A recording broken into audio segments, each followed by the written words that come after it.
Today I'm joined by Corrie actress Melanie Hill, who's been carving kebabs and peddling papers on the street for the past few years in the role of Cathy Matthews, and today she's kindly agreed to come onto the podcast to chat about her time on the cobbles, including her most recent story, which has seen the street residents pitted against her after her dalliance with online trolling. Mel, thank you for coming on the podcast today. Hello, Michael. Nice to talk to you. Nice to talk to you as well. So, Cathy's got herself into a bit of a scrape recently, hasn't she, what with all this trolling business? What's the message you're trying to get across to the viewers with the story? Well, basically, I think some of them might be a bit shocked that the storyline came to Cathy, because you might have thought it would have gone to one of the younger characters. But I think what's good is the fact that it's showing everybody that this mistake can happen to absolutely anybody. And I think, we've got to be really mindful of how easy it is to make a comment on somebody's life or something that's going on from the safety of our own bedrooms, and any of us from young to old can just think it's fine to say something and then realise that it's out there, everyone can read it, and you can never take it back. So I think it's quite good that they've given it to one of the older characters.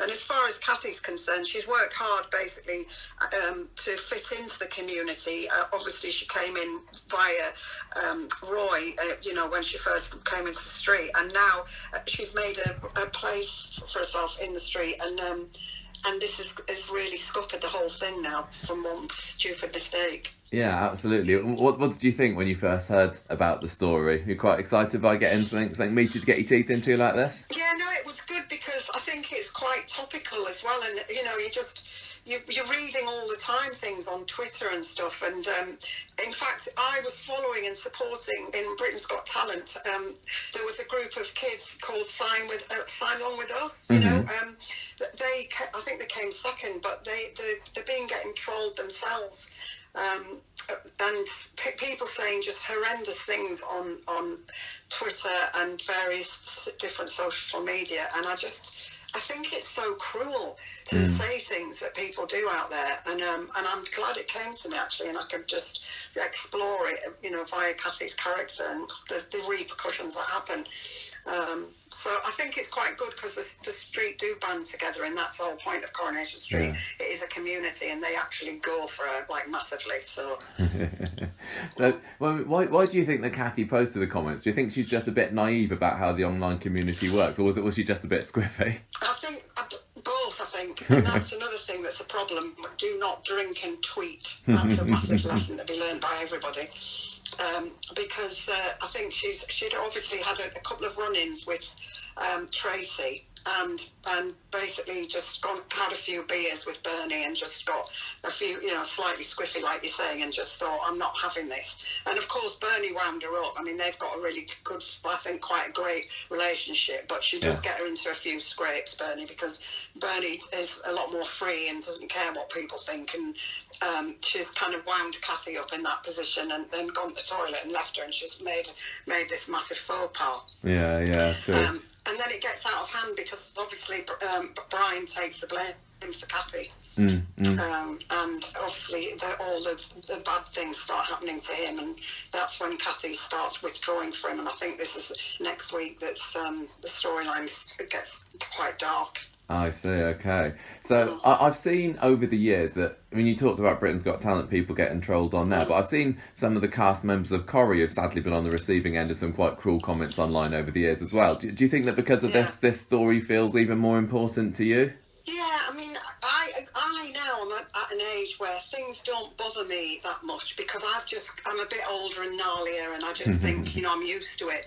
When people they do say mean things, and and they've been said all my life, and I used to get more bothered about it when I was younger.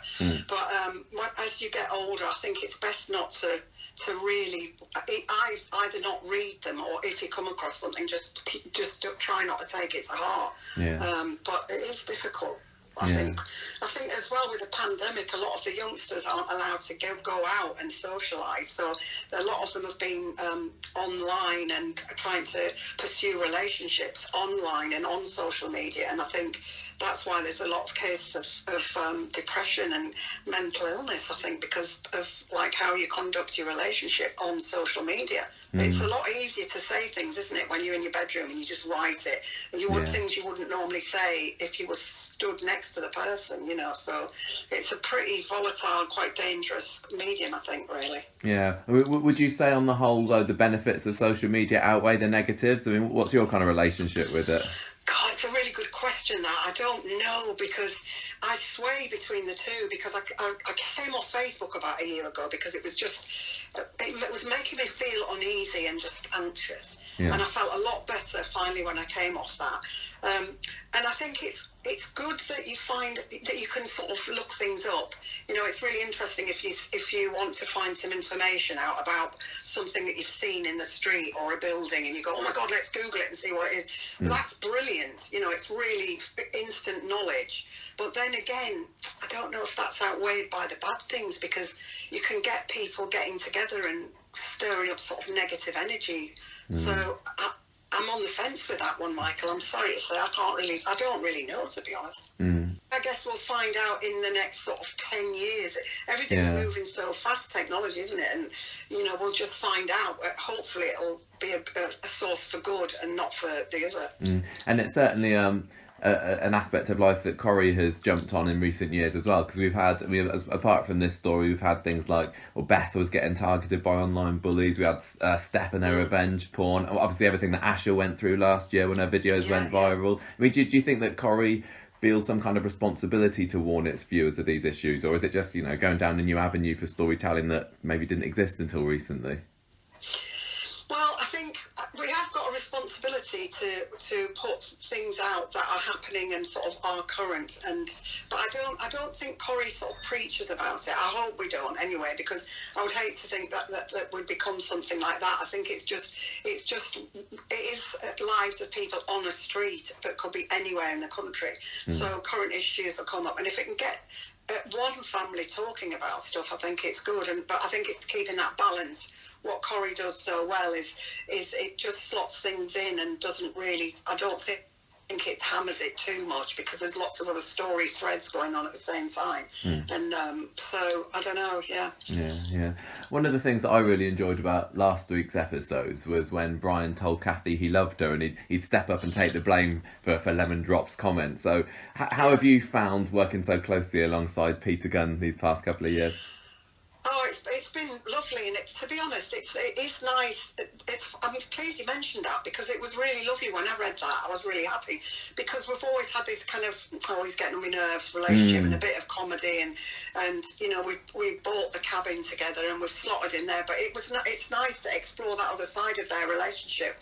And I know, we're a bit getting on a bit, but it's, it's still real life, and people, it's just showing, like, how much that they do care for each other. What do you think makes them a good couple? I think they're just two normal people rubbing along, and they've found each other. Both, obviously, I think Cathy had a major trauma when she lost her husband, and had a relationship that didn't work out with Roy. But I think they've got a lot of humour, and they've come together to live the kind of rest of their life together. And it's lovely to work with Peter and have that other side to the relationship, and also the relationship with Alex, her nephew, because obviously she found out a few years back that her husband was actually the father of her nephew. Yeah, because we haven't seen. I was going to say that I was going to ask about him, because we haven't seen very much of him lately. I mean, tell me about your relationship with Liam Bairstow, because that must have been nice working with him in the cafe. Yeah, it's a real shame. It's the pandemic. I mean, we've obviously people are shielding, and we've not been able to. We've had different limitations on filming and things, and who can come in, who can't come in, and so I'm missing him a lot. And I think he was a great addition to the street, and hopefully he's going to be in. When these restrictions get lifted a bit, because we'll just see what happens, basically, Michael. I'm not sure. Because things changing so quickly as well, isn't it? I'm sure it must be a nightmare for them writing this, because we've been working under quite strict restrictions over there, because we've got to obviously keep people safe, and government guidelines change so quickly as well. And for example, Jane Danson, she's been through a lot emotionally in the storylines, and I just think it must be very hard because I've just had it in a minor way. It's hard to work through masks and keeping distance and acting to a pair of glasses and things. You know, it's tough, but at least we're glad to be doing it, obviously. But it's just working in a different way, and everyone's done a brilliant job, I think. Yeah, I think so too. So tell me about working in the cabin. How did you feel when you heard that Cathy and Brian would be taking over that? Because that must have been a pretty it's a big move for you. Yeah, it was huge because obviously it's one of the iconic sets on Corrie, and obviously Barbara Knox is still the queen of the cabin, and she's still involved, heavily in the storylines in there. But it's we just both felt quite honoured the fact that they'd put us in there, and the fact that we buy it and we've got a link with it now. It's our main set, really. So just really happy. Very happy. Yeah. I mean, even though you've only been on the show for 6 years, I think, is it now? Yeah. Cathy's had quite a few jobs over the years. We've seen her working at Dev's, at Roy's, Kebab Shop. Where do you think she's been most suited? Well, Cathy can turn a hand to anything, I think. But I think I loved the stuff in the kebab shop, and hopefully I'll still get more stuff in there because it's fun. It's a fun environment to work in. It's a bloomin' cold set, I will tell you that much, when you were working in there, because it's on the lot and it is absolutely freezing. Yeah. The kebab shop, basically, I've loved all the sets. I mean, it's just everything's a joy. When you get your scripts, it's really exciting seeing what's going to happen next, and I like the fact that you don't know, you're always surprised by what's coming out, and it's good. Yeah, I suppose it must mean working around different places. You get to interact with more of the cast, and you got Dolly in the kebab shop, you got Dev at the corner shop and everything. So that must be nice. Yeah, exactly. Yeah. No, it is. It's good. Yeah. And of course, Roy's at the cafe as well. I mean, that was like your first story, wasn't it, with your relationship with Roy? I think lots of people forget about that you were a love interest of his for a while. Yes, absolutely. Yeah. And the fact of working in Roy's roles, I mean, it's always good. It's great in there because a lot of interaction happens in there. So, and it's like the Rovers. Once you're working in a certain place, you get a link with, like you say, with all the different characters. So, and form relationships individually with all the different people in it. Was it a bit of a daunting proposition, like possibly becoming the second Mrs. Cropper, taking on the impossible task of taking over from Hayley? Well, I would never expect to sort of step into her shoes because obviously she's iconic and that is, she's synonymous with Coronation Street. Her and that relationship was just incredible. And I just hopefully, people were kind, and just hopefully I came in and into the show just excited about the prospect of working with David, and it's soap and things didn't work out, and things move and change, and that's all part of it. So it was a bit.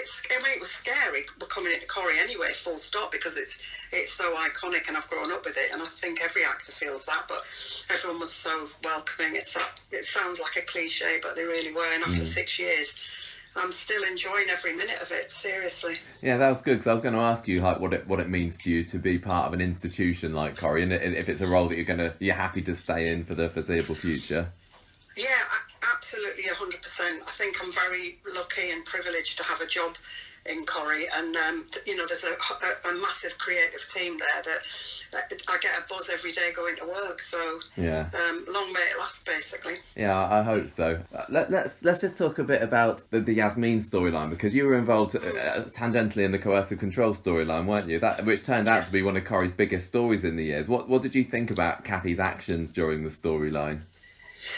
Well, yeah, it's interesting because obviously I was party to a lot of that at the beginning, because I saw Jeff and his behaviour, and I caught him out. I was in her house, wasn't I, a couple of times when I saw things, and I was going to get to the bottom of it all. And then Cathy backed away from it all, and I was, to be honest, I was disappointed that my character faded out in that whole storyline, but. It's just one of those things, and I think it got a life of its own, and that's the thing. It kind of got an energy of its own, and I think when it's all panned out and she's got through it, I think it's building that bridge with Yasmin now and making sure that she's already apologised the fact and admitted she let her friend down and just wasn't there to support her. But I think I have got some nice stuff coming up with Yasmin, so that's nice. Because she's had more scenes with Elaine recently, hasn't she? Do you think that Cathy could slot into that? Yes, absolutely. And I think, to be honest, Elaine and Yasmin share that common thing of they've been through the same thing. So it's understandable that they became very close. And and then now, actually, through what happens to me, I turn to the women and we kind of have some shenanigans together. So that's nice. I look forward to doing that. Yeah.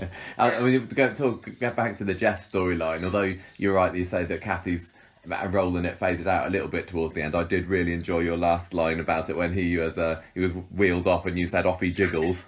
Yes, absolutely. No, it was nice. I remember. Yeah, it was good that.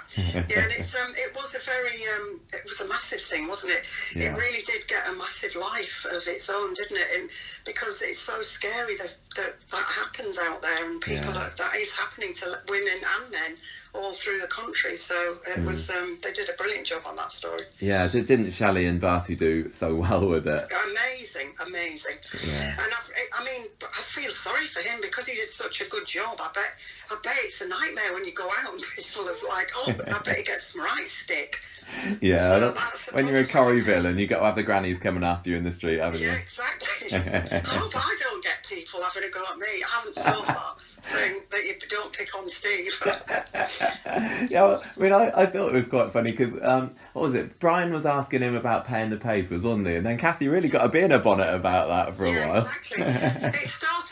It really started off me sticking up for them and trying to be nice and kind, and then that's why it's just so spectacularly backfired by what I've done.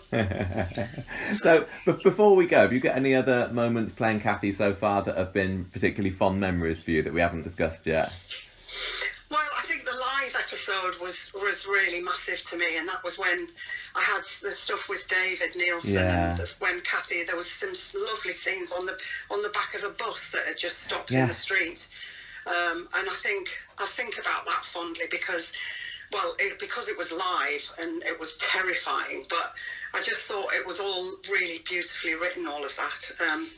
So I suppose that was a big thing for me, actually, doing all that. Had you done any live TV before? No, not live.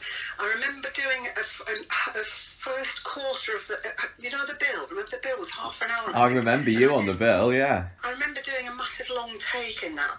And I did a series called Cardiac Arrest where we did 15 minutes in one shot. And that was quite exciting. But I've never done live like that. And it is, let me tell you, I wouldn't like to do it again. I hope they don't do another one because they always ask the cast as well. They say, do you want to be involved? And I would be tempted to say no because it's terrifying, but then you think, I should do it, I should really have that experience. But as I've got older, I've just got more terrified of everything, so I just hope they don't do another one. I thought you did a really good job. I did enjoy those scenes. I'm glad you brought that up. Another one that's just come into my head, and this was from a bit after that, was when you were hit by a car outside the corner shop. Do you remember that? And you were catapulted. Yeah, that's hilarious.